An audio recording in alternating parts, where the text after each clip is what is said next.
അവനൊരു പണി കൊടുക്കാൻ പറ്റിയ സമയമാണിത്. ആശാൻ എന്നെ ഒന്ന് സഹായിക്കണം. അവനു പണി കൊടുക്കാൻ ഞാനിവിടെ മലുമാളൊന്നും നടത്തുന്നില്ല. അയ്യോ, ആശാന്റെ ഈ ചീഞ്ഞളിഞ്ഞ തമാശ പറയാനുള്ള അവസരം മല്ലിത്. ഒന്ന് സഹകരിക്ക്.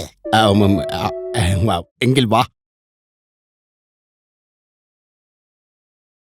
ഇതാണ് ആ കൊക്കിന്റെ കൊക്ക്. ആശാൻ എന്തെങ്കിലും തോന്നുന്നുണ്ടോ? എന്ത്? നല്ല ഒന്നാം തരം കൊക്ക്. അവൻ അലവലാതിയാണെങ്കിലും സൗന്ദര്യമുള്ളവനാണെന്ന് തോന്നുന്നു. അതല്ല, അവനെ വകവരുത്താൻ എന്തെങ്കിലും പോംവഴിയുണ്ടോന്നാ ഞാൻ ചോദിച്ചത്. ഇനി ഐഡിയ ഒന്നും വേണ്ട. അവനുള്ള പണി ആ പാമ്പ് കൊടുത്തോളും. ദാ കണ്ടോ. എന്റെ അമ്മോ, പാമ്പ്!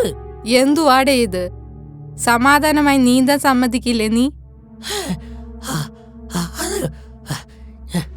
ഞാൻ മീനാണെന്ന് വിചാരിച്ച ഒരൊറ്റ കൊത്തിന് നിന്റെ കഥ ഞാൻ കഴിക്കും. ഞാൻ അറിയാതെ ചെയ്തു പോയതാ. ഒരു പാവം കൊക്കാണ് ഞാൻ. ശരി ശരി. ഇതിനു മുമ്പ് ഇവിടെയൊന്നും കണ്ടിട്ടില്ലല്ലോ. എവിടെയാ സ്വദേശം? എനിക്കങ്ങനെ പ്രത്യേകിച്ച് സ്ഥിരം നാടൊന്നുമില്ല.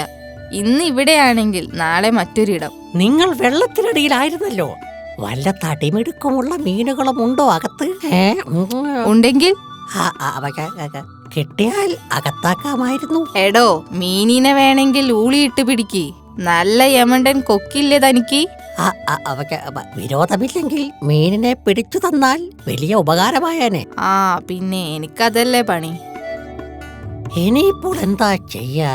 വിശന്നിട്ട് വയറ് പൊരിയുന്നു. എത്ര മീനിനെ അകത്താക്കി? 10 എണ്ണത്തിനെ. 10 എണ്ണത്തിനെയോ? നീ കൊള്ളാലോ. അതല്ല, 10 എണ്ണത്തിനെ അകത്താക്കാൻ ആഗ്രഹമുണ്ട്. പക്ഷേ ഒന്നിനെയും കിട്ടുന്നില്ല. ഞാൻ കൊക്ക് വെള്ളത്തിന്റെ അടിയിലിട്ടു. ഒന്നുപോലും വരുന്നില്ലടേ. കൊക്കിലേക്ക് മീൻ ഓട്ടോറിക്ഷ പിടിച്ച് വരുമോടാ മണ്ട. നിന്റെ കൊക്കെന്താ ഓട്ടോ സ്റ്റാൻഡാണോ? കൊക്കാണത്രേ കൊക്ക്. ഇത്രയും കാലമായിട്ടും ഒരു മീനിനെ കൊത്തിയെടുക്കാൻ പോലും അറിയില്ല. നിനക്കറിയോ? ആദ്യം വെള്ളത്തിലേക്ക് സൂക്ഷിച്ചു നോക്കി ഏതെങ്കിലും ഒരു മീനിനെ ഫോക്കസ് ചെയ്യുക. എന്നിട്ട് സൂത്രത്തിലൊരു കൊത്ത്. ഇത്രയേ ഉള്ളൂ. അത് ഞാൻ ഏറ്റു. ദേ, ഒരു മീനിനെ ഫോക്കസ് ചെയ്തു. ഇന്ന് പിടിച്ചോ. പണി പാളിയോ? അയ്യോ, ഞാനിതാ പോകുന്നേ. നീയോ? നീ ഇവിടെ വന്നോ? എന്താ ഇവിടെ വല്ല ലോക്ക്ഡൌൺ ഉണ്ടോ? എടാ ഉടങ്കൊല്ലിക്കൊക്കെ, എന്റെ അരുവിക്കരയിൽ നിന്നും തിരിഞ്ഞു കളിച്ച് എന്റെ ഏതെങ്കിലും പിള്ളേരെ കുത്തി ചാപ്പിടാനാണ് നീ തീരുമാനിച്ചതെങ്കിൽ നിന്റെ കൊക്കിൽ കടിച്ച് ഞാൻ തറയിലടിക്കും.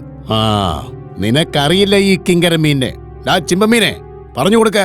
അതെ, ഈ കുളത്തിലെ ഏറ്റവും വലിയ അലവലാതിയാണ് കിങ്കരൻ മീനാശാൻ.